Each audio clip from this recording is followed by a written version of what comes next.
Capsule 31 जनवरी 5 फरवरी 2022।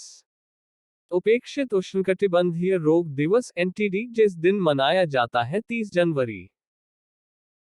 हाल ही में Patanjali Ayurveda limited और जिस बैंक ने national payments corporation of India NPCI की पार्टनरशिप में को ब्रांडेड क्रेडिट कार्ड लॉन्च किया है पंजाब नेशनल बैंक।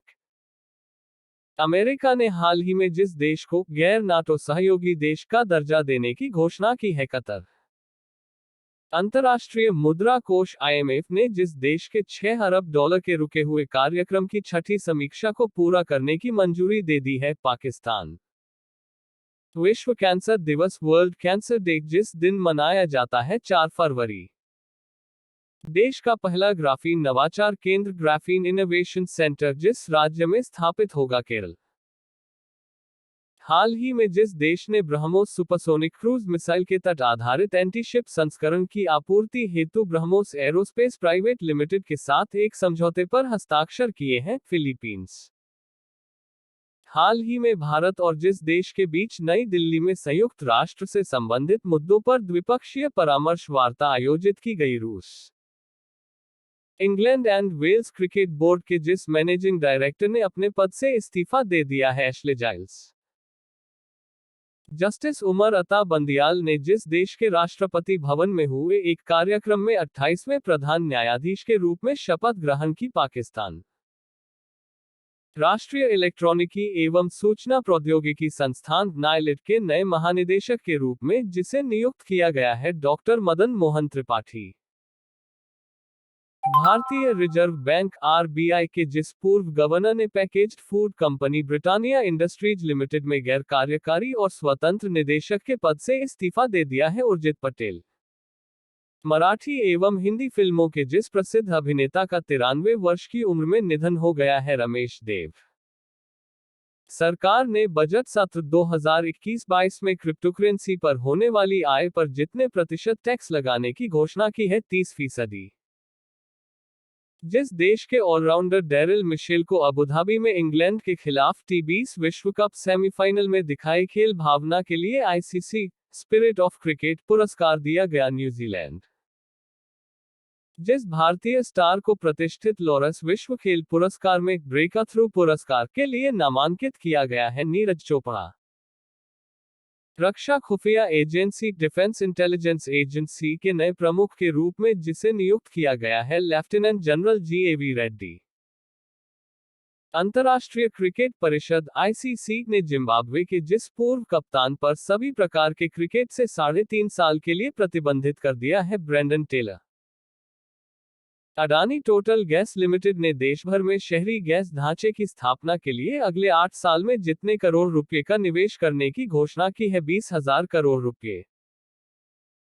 मुख्य आर्थिक सलाहकार वी अनंत नागेश्वरन ने कहा कि वित्त वर्ष 2025-26 या 2026-27 तक भारत जितने ट्रिलियन डॉलर की अर्थव्यवस्था बन सकता है, 5 ट्रिलियन डॉलर।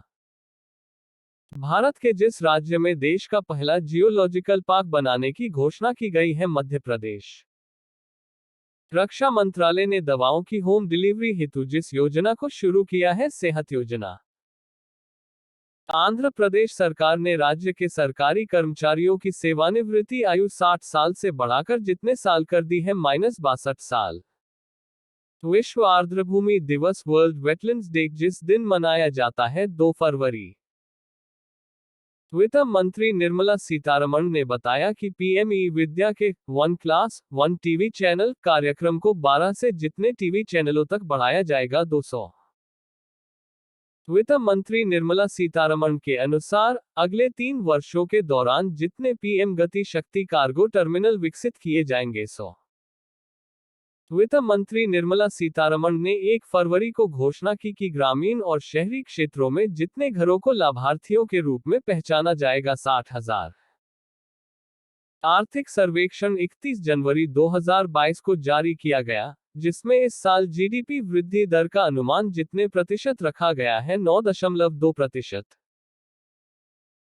केंद्रीय वित्त मंत्री निर्मला सीतारमण ने बजट 2022-23 पेश करते हुए कहा कि किसी भी तरह के वर्चुअल डिजिटल एसेट्स के हस्तांतरण से होने वाली आय पर जितने प्रतिशत का टैक्स लगेगा, 30%। केंद्रीय वित्त मंत्री निर्मला सीतारमण ने बजट 2022-23 पेश करते हुए बताया कि वित्त वर्ष 2023 में जितने किलोमीटर का हाईवे तैयार किया जाएगा 25,000 किलोमीटर। केंद्रीय वित्त मंत्री निर्मला सीतारमण ने जिस साल सबसे लंबा बजट भाषण दिया था, साल 2020। वित्त मंत्री निर्मला सीतारमण के अनुसार अगले 3 साल में जितने वंदे भारत ट्रेनों का निर्माण व विकास किया जाएगा 400। ऑस्ट्रेलियन ओपन 2022 वीमेन का खिताब जिसने जीत लिया है एशले बार्टी। विश्व कुष्ठ रोग दिवस वर्ल्ड लेप्रेसी डे जिस दिन मनाया जाता है 30 जनवरी। इजरायल और जिस देश ने राजनयिक संबंधों के 30 साल पूरे होने पर जश्न मनाया भारत। जो देश पिछले कुछ वर्षों में भारतीय अनार के निर्यात के लिए शीर्ष गंतव्य के रूप में उभरा है बांग्लादेश। केंद्र सरकार ने दूरसंचार कंपनियों टेलीकॉम कंपनीज को अंतर्राष्ट्रीय कॉल और मैसेज को जितने साल तक सुरक्षित रखना अनिवार्य कर दिया है 2 साल। हाल ही में जिस टेनिस खिलाड़ी ने ऑस्ट्रेलियन ओपन 2022 का खिताब जीत लिया है राफेल नडाल। केंद्र सरकार ने हाल ही में जिसे नया मुख्य आर्थिक सलाहकार नियुक्त किया है डॉक्टर वी अनंत नागेश्वरन। जिस कंपनी ने भारतीय एयरटेल में 0.1 बिलियन अमेरिकी डॉलर निवेश करने का समझौता किया है गूगल।